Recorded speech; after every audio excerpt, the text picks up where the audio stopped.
जिंदगी बहुत हसीन है, कभी हंसाती तो कभी रुलाती है। लेकिन जो जिंदगी की भीड़ में खुश रहता है, जिंदगी उसी के आगे सिर झुकाती है। बिना संघर्ष कोई महान नहीं होता, बिना कुछ किए जय जयकार नहीं होता। जब तक नहीं पड़ती हथौड़ी की चोट, तब तक कोई पत्थर भगवान नहीं होता। हेलो, गुड इवनिंग, नमस्कार। कैसे आप सब? उम्मीद करते हैं आप सब बहुत ही बढ़िया होंगे और आप लोग की पढ़ाई भी बहुत ही बढ़िया और अमेजिंग तरीके से चल रही होगी। तो इससे पिछला लेक्चर में हमने जो उसका नॉर्मल इंट्रोडक्शन था और सेल थ्योरी थी, वो हमने डिस्कस कर ली थी। तो एक बार फिर से थोड़ा बहुत बैक जाके बस हल्का सा 1 मिनट का रिकैप कर लेते हैं। मैंने उसमें बताया हुआ था, सेल की नॉर्मल बेसिक चीज़ें मैंने बताई हुई थी कि जैसे सेल क्या होता है, what is cell, the structural and functional unit of life is known as cell. उसके बाद मैंने बताया हुआ था कि सेल जब आपस में ग्रुपिंग करते हैं तो वो टिश्यू का निर्माण करते हैं। जब टिश्यूज आपस में ग्रुपिंग करते हैं तो वे ऑर्गन का फॉर्मेशन करते हैं। जब ऑर्गन्स आपस में ग्रुपिंग करते हैं देन वे ऑर्गन सिस्टम का फॉर्मेशन करते हैं। After that the many formation of organ system, यानी कि जब बहुत सारे ऑर्गन सिस्टम आपस में मिलते हैं तब एक प्रॉपर ऑर्गेनिज्म का निर्माण करते हैं। इतना उसमें मैंने बताया हुआ था। साथ ही साथ उसमें हमने ये डिस्कस कर लिया हुआ था कि सेल की डिस्कवरी कौन किए थे। तो मैंने बताया हुआ था कि रॉबर्ट हुक ने 1665 में, यानी कि 1665 ईस्वी में सेल की डिस्कवरी किए हुए थे। और वो सेल कैसा था? तो वो सेल डेड सेल था। साथ ही साथ जो वो डेड सेल था वो उन्होंने कहा किस चीज में देखा था? तो बार्क ऑफ अ ट्री, यानी कि पेड़ की छाल में वो देखे हुए थे वो डेड सेल। ठीक है। अब क्वेश्चन ये आता है कि जब डेड सेल की खोज वो किए हुए थे तो लिविंग सेल की खोज कौन किए हुए थे? तो उसको भी मैंने बता दिया हुआ था कि लिविंग सेल की खोज किए हुए थे एंटोन वॉन ल्यूवेनहोएक। और वो लोग जो सेल्स को जिस चीज में देखे हुए थे वो था इलेक्ट्रॉन माइक्रोस्कोप। मैंने इससे पहले ये भी बता रखा है कि माइक्रोस्कोप 3 टाइप के होते हैं।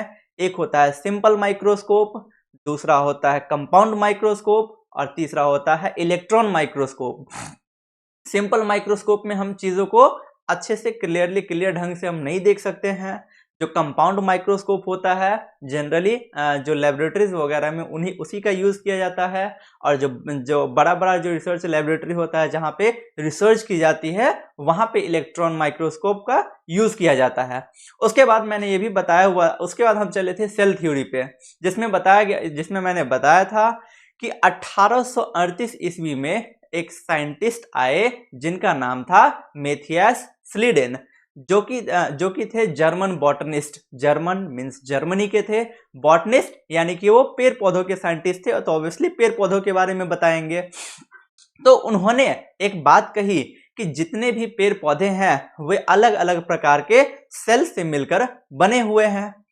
उसके बाद ठीक 1 साल बाद आए एक साइंटिस्ट जिनका नाम था थियोडर स्वान, शॉर्ट में उनको श्वान बोला जाता है। तो वो क्योंकि प्लांट के बारे में तो पहले से ही पता चल चुका था। अब वो एनिमल के साइंटिस्ट थे क्योंकि वो ब्रिटिश के जूलॉजिस्ट थे, तो जूलॉजिस्ट मतलब ऑब्वियसली एनिमल के बारे में बताने वाले थे। तो क्योंकि प्लांट के बारे में पहले ही बात हो चुकी थी तो उन्होंने एनिमल के बारे में बताया हुआ था कि एनिमल्स भी जो होते हैं वो भी अलग अलग प्रकार के सेल्स और उनके प्रोडक्ट से मिलकर के बने हुए होते हैं। साथ ही साथ उसने एक और लाइन बोली थी कि जितने भी एनिमल सेल्स हैं, जितने भी एनिमल सेल्स हैं उनका एक आउटर कवर उनका एक पतला सा आउटर कवरिंग लेयर होता है जिसका वो नाम दिए हुए थे सेल मेम्ब्रेन या फिर प्लाज्मा मेम्ब्रेन।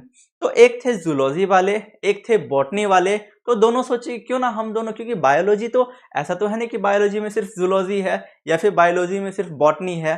तो वो दोनों सोचे कि क्यों ना हम दोनों मिलकर के ही एक थ्योरी दे दे जिसका नाम वो लोग दे दिए सेल थ्योरी। ठीक है।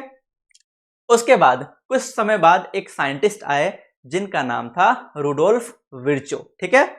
अब उन्होंने क्या किया, सेल थ्योरी को मॉडिफाई कर दिया। अब देखिए आपको एक क्वेश्चन पूछा जा सकता है कि हु फॉर्मुलेटेड सेल थ्योरी।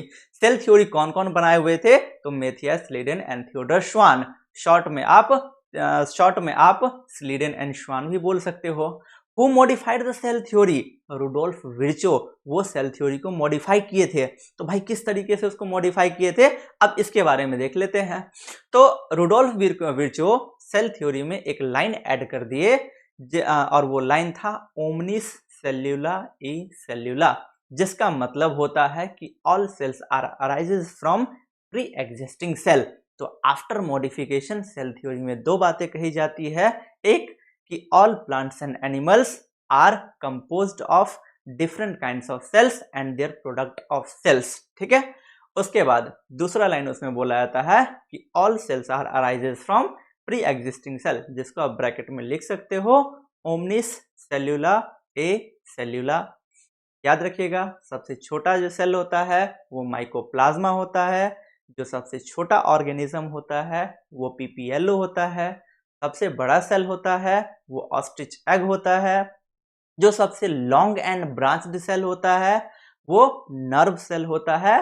वो सब आगे भी कुछ चीजें मैं आपको फिगर के थ्रू दिखा दूंगा। अब चलिए जो हमारा आज का टॉपिक है जो कि प्रोकैरियोटिक सेल, तो आज हम कंप्लीटली जानेंगे उसके बारे में। मैंने बताया हुआ था कि मैं आप लोगों को हमेशा एक चीज कहता हूं, कभी भी किसी चीज को यदि आप गौर से देखोगे तो वो चीज आपको बेटर तरीके से समझ में आएगी। जैसे कि हिमालय, ठीक है, हिमालय, हिमालय, मान लीजिए कि मुझे पता नहीं है हिमालय नाम का कोई पर्वत वगैरह कुछ भी है, ठीक है, मुझे पता नहीं है। अब हिमालय में आपने बचपन में एक चीज पढ़ा होगा जिसका नाम है संधि विच्छेद, ठीक है। तो हिमालय का जब संधि विच्छेद आप लोग किए भी होगे उस टाइम पे, तो इसका बनता है संधि विच्छेद के बाद हिम प्लस आलय, और हिम का मतलब होता है बर्फ, ठीक है, और आलय का मतलब होता है घर। और एक्चुअल में हिमालय पर्वत क्या है, बर्फ ही बर्फ है। चारों दिशाओं में आप हिमालय पर्वत पे कहीं भी चले जाओ, हर जगह आपको बर्फ ही बर्फ मिलेगा। और संधि विच्छेद से भी हमें उसका मतलब मिल रहा है कि बर्फ का घर। सेम वैसे ही जब हम प्रोकैरियोटिक सेल को उसका जब हम संधि विच्छेद करते हैं तो चलिए क्या बनता है फिर से मैं एक बार बता देता हूं, वैसे मैंने पहले भी ये चीज बताया हुआ है। चलिए देखिए, प्रो, यहां पे एक वर्ड है प्रो, ठीक, यहां पे एक वर्ड है प्रो, जिसका मतलब मैंने बताया हुआ था primitive. Pro means primitive and primitive का मतलब होता है पुराना। और पुराना या पुराना जो जमाना था, जो पहले का टाइम था, उस टाइम क्या था, चीजों में अच्छे से डेवलपमेंट नहीं हुआ था। जैसे कि पहले गर्ल्स को अलाउ नहीं था कि वो किसी अनजाने से बात करे, गर्ल्स को अलाउ नहीं था कि वो जीन्स पहन के घूमे, कहीं भी कुछ भी करे, फोन यूज करे, कुछ भी करे, ऐसा उनको अलाउ नहीं था। तो पहले का टाइम पुराना टाइम था, तो क्या था, ज्यादा डेवलपमेंट उस टाइम पे नहीं हुआ था, ठीक है। पहले टेलीफोन्स नहीं थे, कंप्यूटर्स नहीं थे, कैमराज नहीं थे। तो लेकिन अभी क्या है, सारा मॉडर्न हो चुका है, तो अभी हर चीज अवेलेबल है मार्केट में।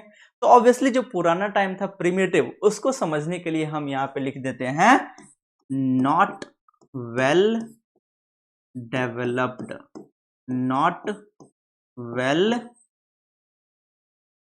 डेवलप्ड।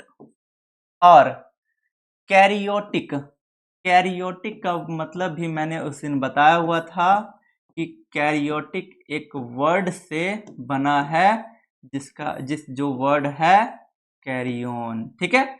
जैसे होता है ना गो, वेंट, गोन, तीनों में काम एक ही हो रहा है, सेम वैसे ही कैरियोन से ही बना है कैरियोटिक। और इस कैरियोन का मतलब होता है न्यूक्लियस, ठीक है। और सेल्स का मतलब तो सेल्स ही, ठीक है। यानी कि यदि कोई आपसे इसका डेफिनेशन पूछ दे, यदि कोई आपसे इसका परिभाषा पूछ दे, तो सिंपली आप बोलोगे the cell in which nucleus is not well developed is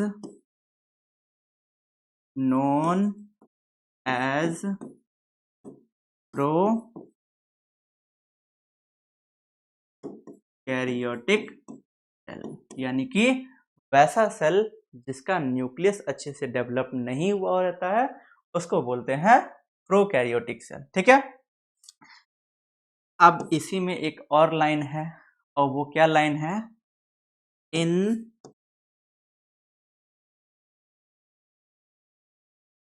prokaryotic cell nucleus and other nucleus and other cell organelle has not found correctly या फिर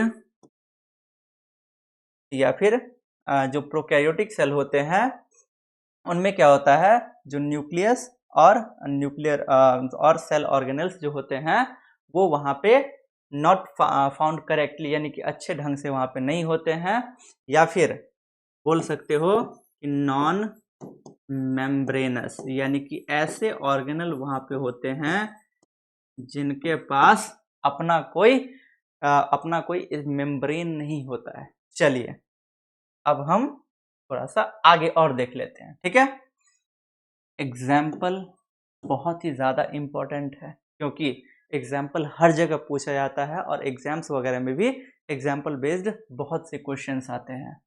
याद रखिएगा, एग्जाम्पल में माइकोप्लाज्मा ये एक प्रोकैरियोटिक सेल है। दूसरा एग्जाम्पल है PPLO जिसका फुल फॉर्म है प्लूरोन्यूमोनी लाइक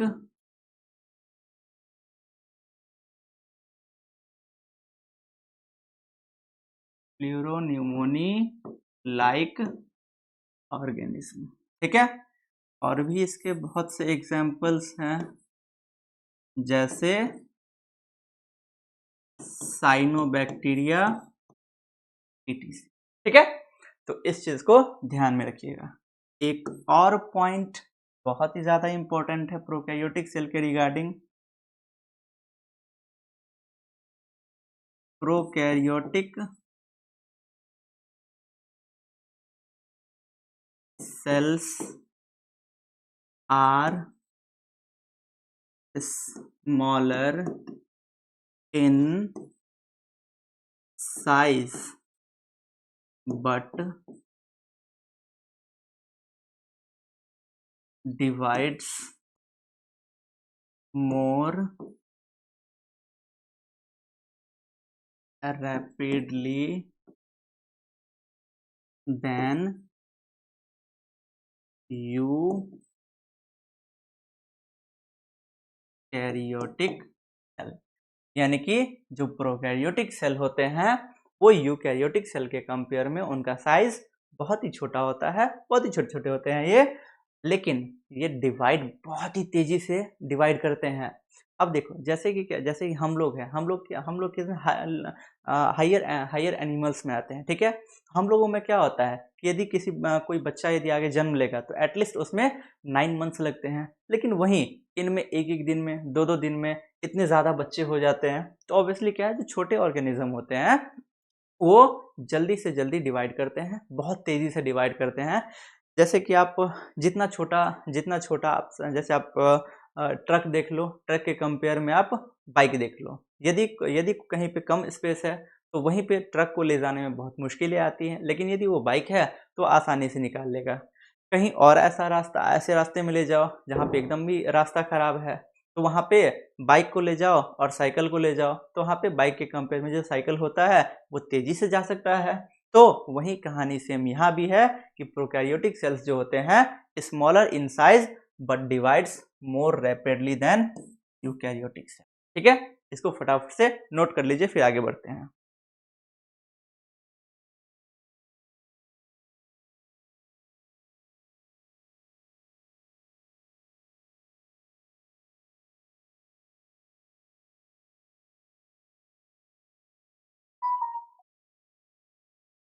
चलिए, अब हम बैक्टीरिया के बारे में थोड़ा सा पढ़ लेते हैं। ठीक है, देखिए, क्योंकि याद कीजिए कि जब मैंने बेसिक्स ऑफ बायोलॉजी वाले मैंने बताया हुआ था, जो लोग अभी तक बेसिक्स ऑफ बायोलॉजी वाला लेक्चर नहीं देखे हो कृपया वो जाके देख लीजिए। तो उसमें मैंने बताया हुआ था बायोलॉजिकल क्लासिफिकेशन, जिसमें ऑर्गेनिज्म को 5 पार्ट में डिवाइड किया गया था।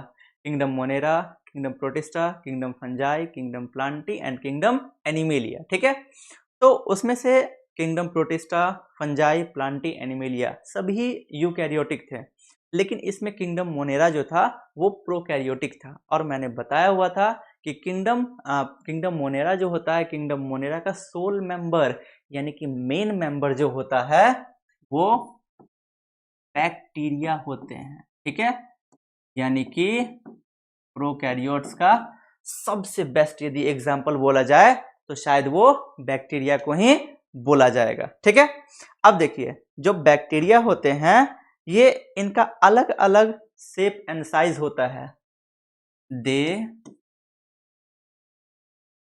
Very shape and size. कैसे कैसे होते हैं? जैसे बेसिली, विब्रियो,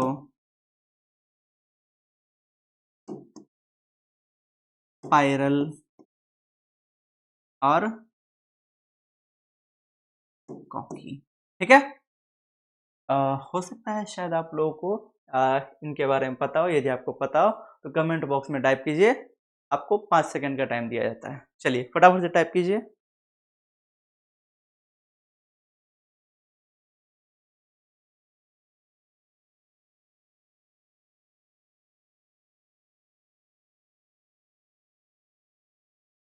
चलिए, हो गया होगा। चलिए खैर, अब मैं बता देता हूँ। जो बेसिली जो शेप होते हैं उनका एग्जाम्पल लैक्टो बैसिलस। ठीक है, उसके बाद विब्रियो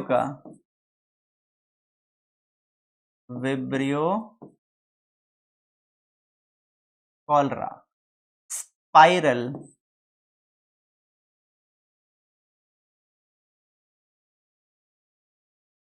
ट्रेपोनेमा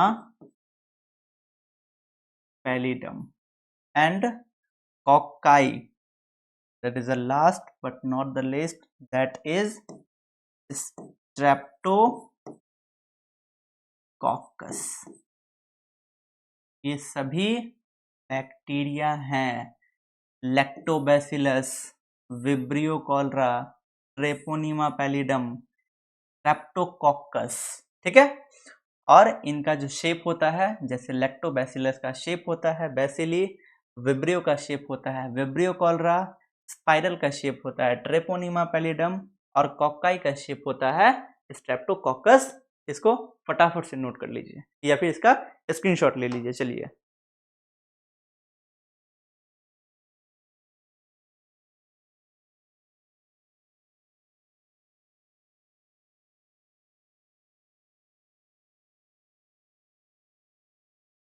चलिए अब हम आगे बढ़ते हैं। प्रोकैरियोट, देखिए, जब भी सेल की बात आएगी या फिर बायोलॉजी में, बायोलॉजी का एक छोटा सा फंडा याद रखिएगा। बहुत ही एक सिंपल सा फंडा है। यदि वो फंडा आपने आपने तैयार कर लिया तो आपका बायोलॉजी, आपको बायोलॉजी में कोई भी फेल नहीं कर सकता है। देखिए, बायोलॉजी को लोग समझते हैं कि रट्टू चीज़ है, बट एक्चुअली में ऐसा नहीं है। हाँ, ये है कि मैथ्स के कंपेयर में उसमें याद करने वाली चीज़ें थोड़ी-सी ज़्यादा है, ये बात सत्य है, ठीक है? लेकिन ऐसा नहीं है कि इसमें समझने वाला नहीं है, पहली बात। दूसरी बात, इसमें आर्ट वाली चीज़ें भी बहुत सी ज़्यादा है। आपको ड्राइंग अच्छी आनी चाहिए। जितना बेटर, जितना बेस्ट आपका ड्राइंग होगा, उतने ही बेस्ट आप बायोलॉजी के स्टूडेंट होंगे। तो जो भी टॉपिक स्टार्ट करेंगे, कोशिश करेंगे कि उसमें कुछ ड्राइंग करते हुए चले, जिससे कि आपको अच्छे से और समझ में आ जाए। चलिए, जैसे कि मैं यहाँ पे ड्रॉ करता हूँ।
देखिए, ये नॉर्मली प्रोकैरियोटिक सेल का एक स्ट्रक्चर है, ठीक है? देखिए, प्रोकैरियोटिक सेल जो होते हैं, उसका आउटर कवरिंग लेयर याद रखिएगा, जैसे कि एनिमल सेल, ठीक है? एनिमल सेल हमारा जो जिसमें हम लोग भी आते हैं, एनिमल सेल का जो सबसे बाहर वाला आउटर कवरिंग लेयर है, उस लेयर का नाम होता है सेल मेम्ब्रेन। और एनिमल सेल के पास सिर्फ एक ही कवरिंग लेयर होता है। वहीं यदि प्लांट पे आते हैं, तो जो प्लांट होता है, प्लांट के पास दो लेयर होता है, ठीक है? एक होता है सबसे अंदर वाला सेल मेम्ब्रेन, जो कि हमारे भी पास था, और दूसरा होता है जिसका नाम है सेल वॉल, ठीक है? लेकिन वहीं यदि प्रोकैरियोटिक सेल की बात करें, यदि प्रोकैरियोट्स की बात करें, तो प्रोकैरियोट में 3 आउटर लेयर होते हैं। जो सबसे अंदर वाला होता है, सबको पता है, ये होता है सेल मेम्ब्रेन, ठीक है? उसके बाद वाले लेयर को बोलते हैं सेल वॉल, जो कि बना हुआ है मेड अप ऑफ पेप्टिडोग्लाइकन, जो कि पेप्टिडोग्लाइकन का बना हुआ होता है। तीसरा जो लेयर है, एक्स्ट्रा लेयर, इसका नाम है ग्लाइकोकैलिक्स, ठीक है? जो कि पॉलीसैकेराइड से मिलकर बना हुआ है, ठीक है?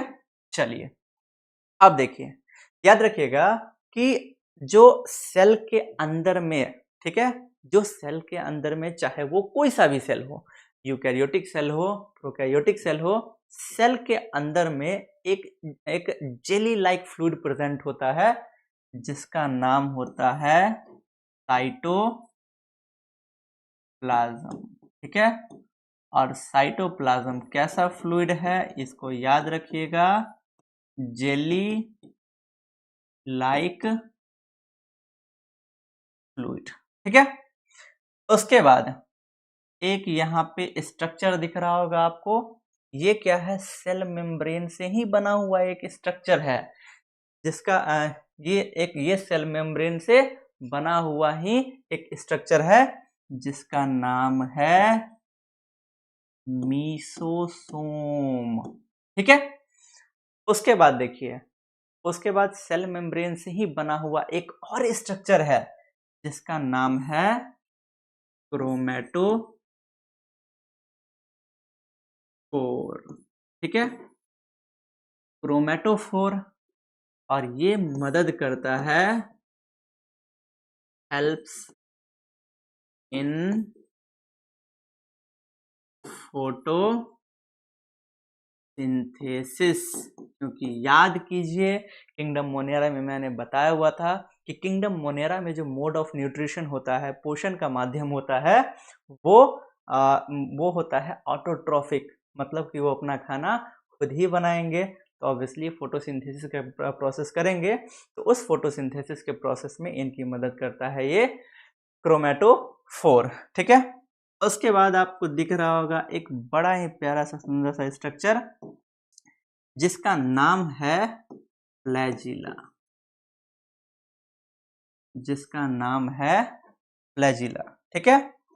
और स्टार्ट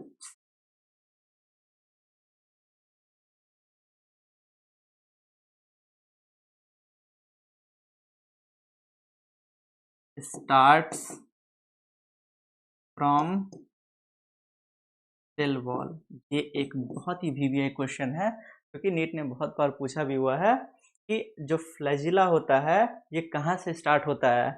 कोई यहाँ से बना देते हैं, कोई सबसे अंदर से बना देते हैं। तो ये याद रखिएगा, ना तो बाहर ना तो सबसे अंदर वाले लेयर से अटैच होता है, ये अटैच होता है सेल वॉल से। ठीक है, ये एक अच्छा क्वेश्चन है। उसके बाद एक आपको यहाँ पे दिख रहा होगा जिसका नाम है फिम्ब्री, जो कि अटैचमेंट में मदद करता है, अटैचमेंट में मदद करता है। ठीक है। अब देखिए, सेल में, प्रोकैरियोटिक सेल में कुछ छोटे छोटे दाने के जैसे स्ट्रक्चर होते हैं जिनका नाम है राइबोसोम। ठीक है। राइबोसोम के बारे में आपको यूकैरियोटिक सेल वाले में बहुत डिटेल में पढ़नी है, जो कि राइबोसोम होते हैं ये प्रोटीन सिंथेसिस में मदद करते हैं। ठीक है। और राइबोसोम 2 सब यूनिट के बने हुए होते हैं। ठीक है। जैसे कि कल मैंने बताया हुआ था कि बायोलॉजी में 1+1 2 नहीं, बायोलॉजी में 3 होता है। मैथ्स में 1+1 2 होता है, बट बायोलॉजी में 1+1 3 होता है। वो कैसे? मैथ्स के अकॉर्डिंग 1 और 1 मिलके 2 होता है, और बायोलॉजी के अकॉर्डिंग 1 और 1 मिलके 2 नहीं, 2 से ज़्यादा, 3 भी हो सकता है, 4 भी हो सकता है, 5 भी हो सकता है, डिपेंड करता है उस पर्सन की कैपेसिटी पे। आप लोग बहुत अच्छे से समझ गए होंगे। चलिए, तो आगे बढ़ते हैं हम। ये हमारा हो गया स्ट्रक्चर। इस स्ट्रक्चर का स्क्रीनशॉट ले लीजिए या फिर इसको नोट कर लीजिए फटाफट से, 5 सेकंड का आपको टाइम देता हूं।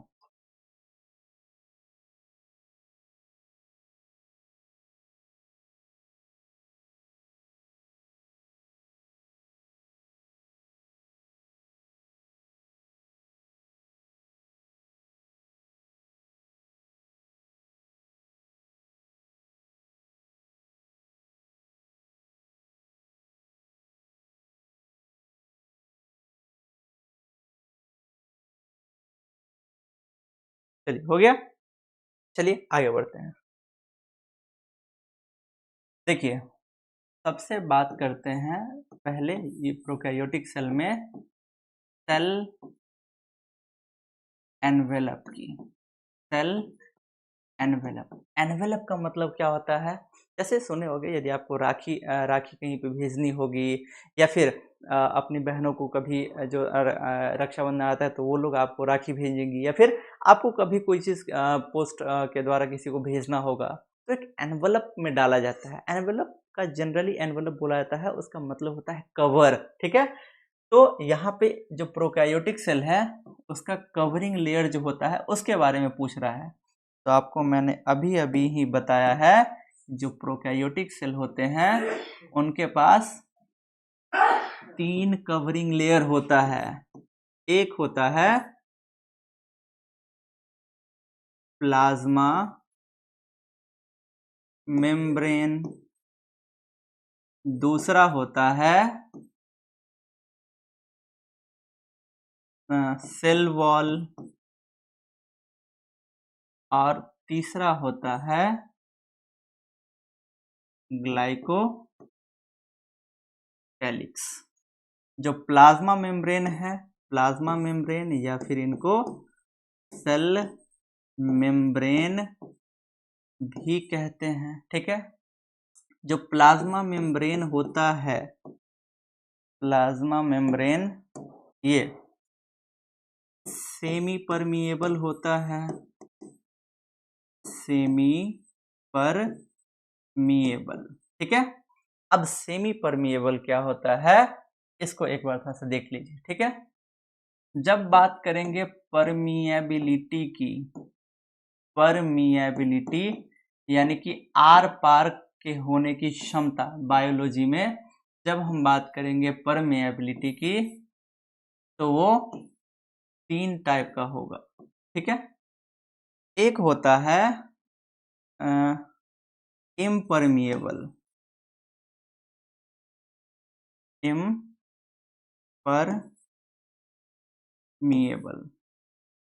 दूसरा होता है सेमी परमिएबल, या फिर इसी को बोलेंगे सेलेक्टिवली परमिएबल, और तीसरा होता है कंप्लीट परमिएबल। अब इन तीनों को समझ लेते हैं। इम्परमिएबल, इम्परमिएबल मतलब यहाँ पे आप समझ लीजिए फिलहाल के लिए इम्पॉसिबल, ठीक है। जैसे मान लीजिए कि मेरे पास कोई ग्लास है या फिर कुछ भी, ठीक है। जैसे मान लीजिए कि मेरे पास ये ग्लास है, ठीक। अब ये कप है, अब इस कप के ऊपर मैंने हाथ रख दिया, ठीक है। अब इस कप के ऊपर मैंने हाथ रख दिया, अब इसके ऊपर से यदि कोई पानी डालेगा तो क्या होगा, जो पानी होगा वो कप के अंदर जा ही नहीं पाएगा, क्योंकि जाने का रास्ता ही नहीं है।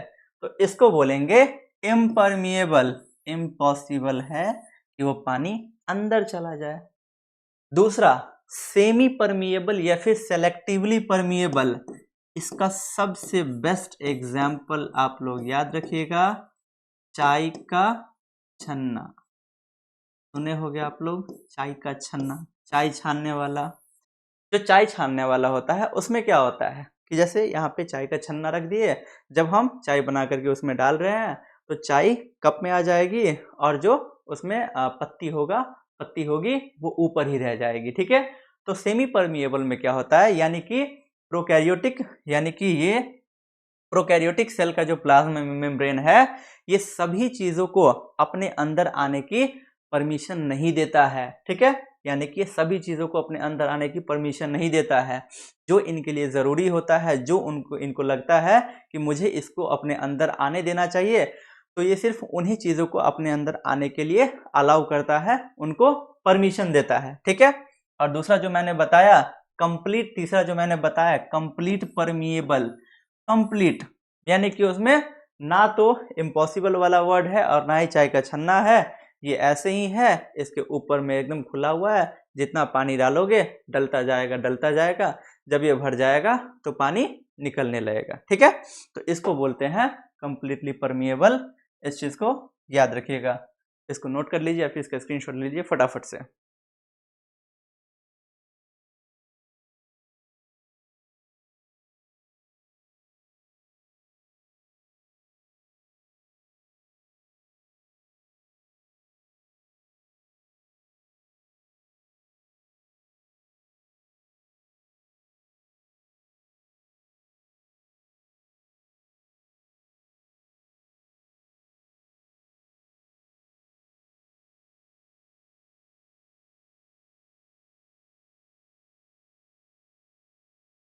चलिए हो गया। चलिए अब आगे बढ़ते हैं हम अपने इस वाले, ठीक है। अब देखिए दूसरा है हमारा सेल वॉल, ठीक है। अब देखिए सेल वॉल से मैं कुछ चीजें बता दे रहा हूँ जो कि बहुत इंपॉर्टेंट है, हमेशा उसको याद रखिएगा। जब हम बात करेंगे प्रोकैरियोटिक सेल का, तो मैंने बताया कि इनका जो सेल वॉल होता है वो पेप्टाइडो ग्लाइकेन का बना हुआ होता है, ठीक है। नोट पॉइंट में आप याद रखिएगा सेल के लिए, सेल वॉल के लिए नोट पॉइंट में मैं लिख दे रहा हूं, याद रखिएगा। प्रोकैरियोट्स का जो सेल वॉल होता है अभी अभी ही बताए हैं पेप्टाइडो ग्लाइकेन का बना हुआ होता है। जब बात करेंगे प्लांट के सेल वॉल की तो वो मेनली सेल्यूलोज का बना हुआ होता है, और जब हम बात करेंगे फंगी के सेल वॉल की तो वो मेनली काइटिन का बना हुआ होता है, ठीक है। अब बात करते हैं ग्लाइकोकैलिक्स के बारे में। ग्लाइकोकैलिक्स भी दो चीजों से बना हुआ होता है, एक है पॉलीसैकेराइड और दूसरा है प्रोटीन। ग्लाइकोकैलिक्स में एक है पॉलीसैकेराइड और दूसरा है प्रोटीन। अब देखिए जो ग्लाइकोकैलिक्स होता है, ग्लाइकोकैलिक्स, इनमें दो टाइप के लेयर हमें दिखाई देते हैं, ठीक है। इनमें दो टाइप के लेयर हमें दिखाई देते हैं, एक होता है स्मूथ और एक होता है टफ एंड हार्ड। क्या आप लोग को पता है कि स्मूथ वाले लेयर को क्या बोलते हैं एंड टफ एंड हार्ड वाले लेयर को क्या बोलते हैं? चलिए फटाफट से कमेंट कीजिए और बताइए कि टफ वाले लेयर को क्या बोलते हैं और हार्ड वाले लेयर को क्या बोलते हैं। सो फटाफट से टाइम कम है।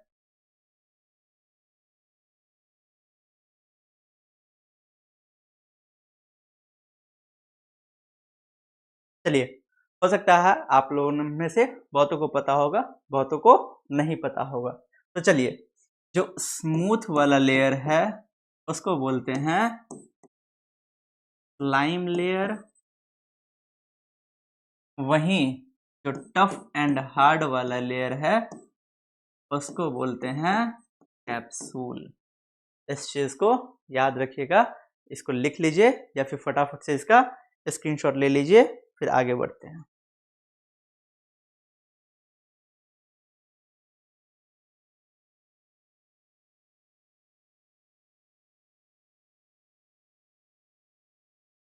हो गया। चलिए अब हम आगे बढ़ते हैं। दूसरा था हमारा मीसोसोम, ठीक है। मीसोसोम का क्या क्या फंक्शन होता है? पहला, it is the infolding of cell membrane, यानी कि ये सेल मेम्ब्रेन को ही फोल्ड करके बनाया हुआ स्ट्रक्चर है, और ये इस चीज में मदद करता है, helps in respiration oblique cellular growth. Respiration में भी मदद करता है, साथ ही साथ ये सेल्यूलर ग्रोथ में भी मदद करता है। चलिए लिखते भी चलिए स्पीड में, समझते भी चलिए।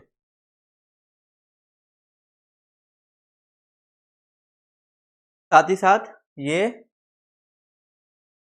Also helps in cell wall formation, यानी कि ये सेल वॉल को बनाने में भी मदद करता है। साथ ही साथ it also increases the surface area for absorption. ठीक है, ये एक तो सेल मेम्ब्रेन का ही इनफोल्डिंग है जो कि रेस्पिरेशन में मदद करता है, सेल्यूलर ग्रोथ में मदद करता है, सेल वॉल फॉर्मेशन में मदद करता है, साथ ही साथ ये एब्जॉर्प्शन होने के लिए सरफेस एरिया को भी बढ़ाता है जिससे कि एब्जॉर्प्शन अच्छे से क्लियर ढंग से हो पाए। फटाफट से स्क्रीनशॉट ले लीजिए।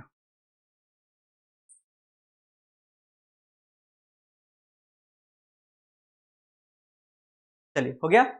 चलिए अब आगे बढ़ते हैं हम अपने नेक्स्ट स्ट्रक्चर पे जो कि हमारा तीसरा था chromatophore.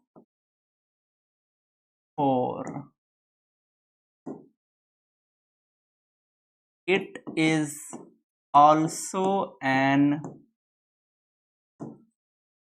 infolding of cell membrane. ये भी सेल मेम्ब्रेन का एक इनफोल्डिंग है। ठीक है, यानी कि उसी को फोल्ड किया हुआ, उसी को मोड़ करके बनाया हुआ एक लेयर है। ठीक है, it contains pigment so it helps in photosynthesis।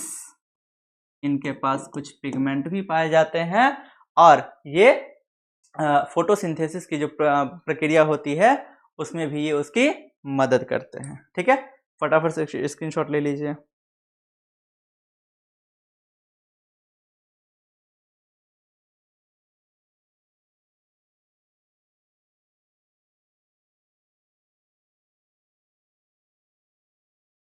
हो गया। Number 4 ribosome. It is a non-membranous layer and helps in protein synthesis। यानी कि ये नॉन मेम्ब्रेनस लेयर है जो कि प्रोटीन सिंथेसिस में मदद करता है। फटाफट से स्क्रीनशॉट ले लीजिए। चलिए आगे बढ़ते हैं। नंबर 4 हो गया। Number 5 flagella. ठीक है, जहां पे आपको ये लिखा हुआ मिल जाए, जहां पे ये आपको फ्लैजिला मिल जाए, फ्लैजिला सांप के जैसे कुछ इस तरीके से स्ट्रक्चर होता है। हमेशा याद रखिएगा कि जो फ्लैजिला होता है इट हेल्प्स इन मूवमेंट। ठीक है, चलिए शॉर्ट में था। चलिए एक चीज जो शायद मेरे से कहीं पे हमको लग रहा था कि कोई चीज मेरे से मिस हुआ है, वो क्या चीज मिस हुआ था वो मैं यहाँ पे लिख देता हूँ, मैं गलती से भूल गया हुआ था। यहाँ पे एक और स्ट्रक्चर होता है न्यूक्लियोइड, जिसका नाम है न्यूक्लियोइड। ठीक है, इसका नाम है न्यूक्लियोइड। ठीक है, जैसे कि यूकैरियोटिक सेल में न्यूक्लियस होता है, न्यूक्लियस के अंदर क्रोमोसोम्स होते हैं और क्रोमोसोम के ऊपर में डीएनए प्रेजेंट होता है। तो उस डीएनए, वही उसी डीएनए को बोलते हैं जेनेटिक मटेरियल। लेकिन जो प्रोकैरियोटिक सेल होते हैं, क्योंकि इनके पास तो न्यूक्लियस होता ही नहीं है, जब इनके पास न्यूक्लियस नहीं होता है तो इनके अंदर का जो जेनेटिक मटेरियल है वो वैसे ही बिखरा हुआ पड़ा हुआ रहता है, जिसको बोलते हैं न्यूक्लियोइड। ठीक है, तो हम लिख लेते हैं न्यूक्लियोइड। न्यूक्लियोइड, ठीक है, न्यूक्लियोइड क्या है? तो non membranes non membranous structure, bracket में लिख देता हूं कि किस टाइप के स्ट्रक्चर है भैया, तो ये जेनेटिक मटेरियल है फाउंड इन साइटोप्लाज्म, जो कि साइटोप्लाज्म में पाए जाते हैं। ठीक है, चलिए ये हो गया। उसके बाद एक होता है सीलिया। ठीक है, अब देखिए सीलिया किसको बोलते हैं, फिर से स्ट्रक्चर पे चलते हैं। देखिए ये जो स्ट्रक्चर है इसके ऊपर छोटे छोटे छोटे छोटे छोटे छोटे छोटे ऐसे ऐसे कुछ स्ट्रक्चर होते हैं जिनको बोलते हैं सीलिया। ठीक है, ये भी कभी कभार इन केस, कभी किसी किसी केसेस में ये भी हेल्प्स इन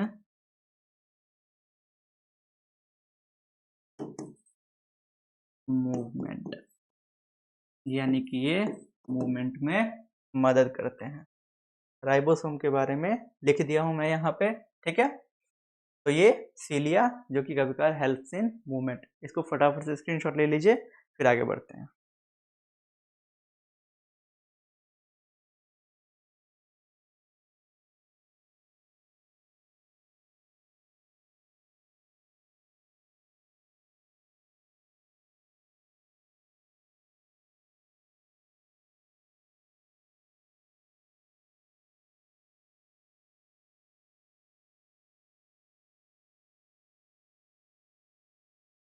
एक है लास्ट इंक्लूजन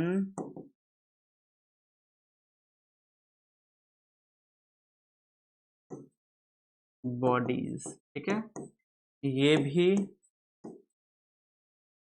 नॉन मेम्ब्रेनस होते हैं। ठीक है, दूसरा है इसका प्रॉपर्टी कि स्टोर्स रिजर्व मटेरियल। ठीक है, यानी कि उनके अंदर जो कुछ रिजर्व फूड होता है, ये भी जो रिजर्व फूड होता है उसको वो स्टोर करते हैं। फाउंड इन साइटोप्लाज्म, और ये भी हमें साइटोप्लाज्म में बिखरे हुए मिलते हैं। बता देता हूँ आपको कहाँ पे। ठीक है, यहाँ पे जो छोटे छोटे आपको स्ट्रक्चर मिलेंगे इनको बोलेंगे इंक्लूजन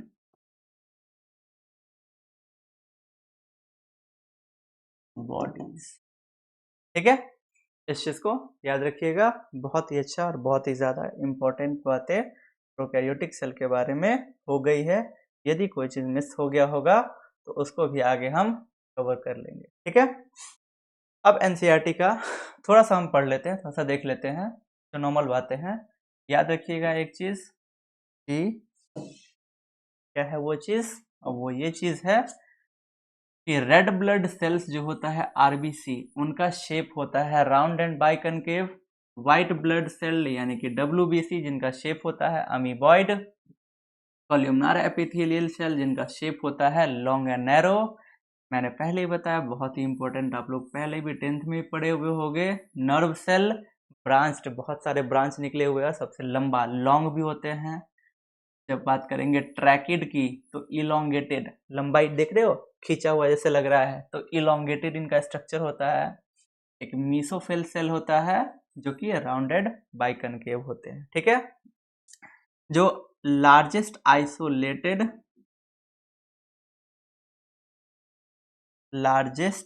आइसोलेटेड सिंगल सेल है वो ऑस्ट्रिच एग है। ठीक है, ह्यूमन रेड ब्लड का साइज जो होता है वो 7 माइक्रोमीटर होता है डायामीटर में। बहुत स्टूडेंट को अब डायामीटर भी नहीं पता होगा। चलिए फिजिक्स का एक थोड़ा सा छोटा सा बात है, बता ही देता हूँ। ठीक है, क्यों आप लोग बोलोगे कि सर नहीं बताया हम लोगों को, चलिए वो भी बता ही देते हैं।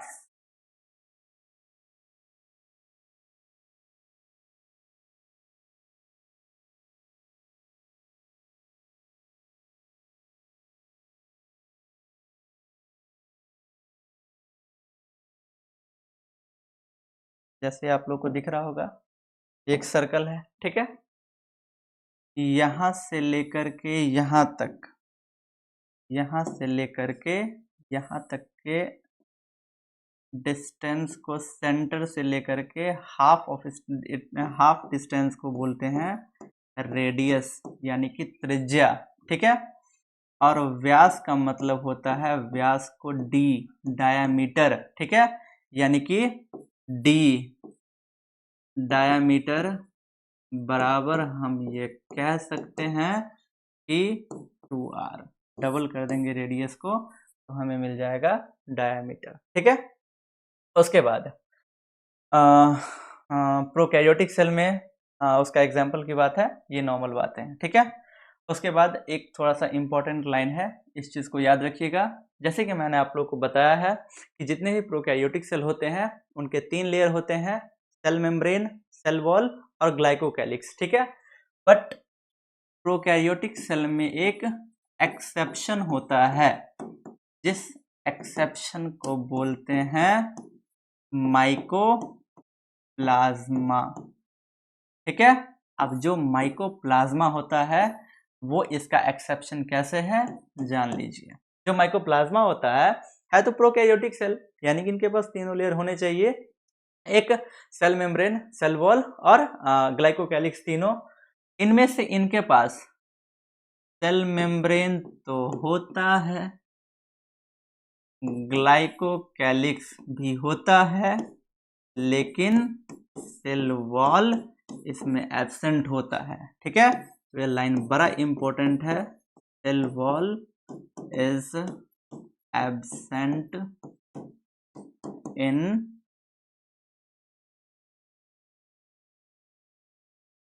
माइकोप्लाज्मा,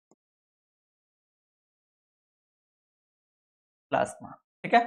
चलिए, उम्मीद करेंगे आपको लेक्चर पसंद आया होगा और आगे ऐसे ही हम फर्दर कंटिन्यू करेंगे और पूरा सिलेबस हम ऐसे ही बहुत ही बढ़िया ढंग से फिनिश करेंगे, साथ ही साथ क्वेश्चन प्रैक्टिस भी करेंगे और एनिमेशंस के द्वारा भी आपको कुछ चीज़ें पढ़ाई जाएगी, ठीक है।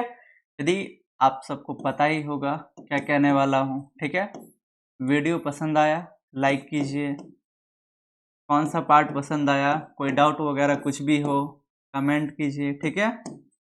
और साथ ही साथ सब्सक्राइब कर लो यार, बहुत मेहनत लगता है, ठीक है, सब्सक्राइब कर लीजिए। बाकी यदि आपको कोई डाउट हो, ठीक है, यदि आपको कोई भी पर्सनल डाउट हो, कोई भी चीज़ की प्रॉब्लम हो, तो आप मेरे सोशल मीडिया अकाउंट्स पे मुझे फॉलो कर सकते हैं, वहाँ मुझे मैसेज कर सकते हैं, आपके सारे डाउट्स का समाधान वहाँ पे दे दिया जाएगा, ठीक है। चलिए, थैंक यू सो मच। आगे बढ़, अब नेक्स्ट लेक्चर में, अपने कल के लेक्चर में हम लोग पढ़ेंगे यूकैरियोटिक सेल। वैसे तो कोई चीज़ छूटा नहीं है, ठीक है, ओवर से भी ज़्यादा हो चुका है, बट यदि कोई चीज़ एक आध पॉइंट ये छूटा रहा तो कल के लेक्चर में उसको फिनिश कर लेंगे। चलिए, थैंक यू, गुड नाइट, शुभ रात्रि।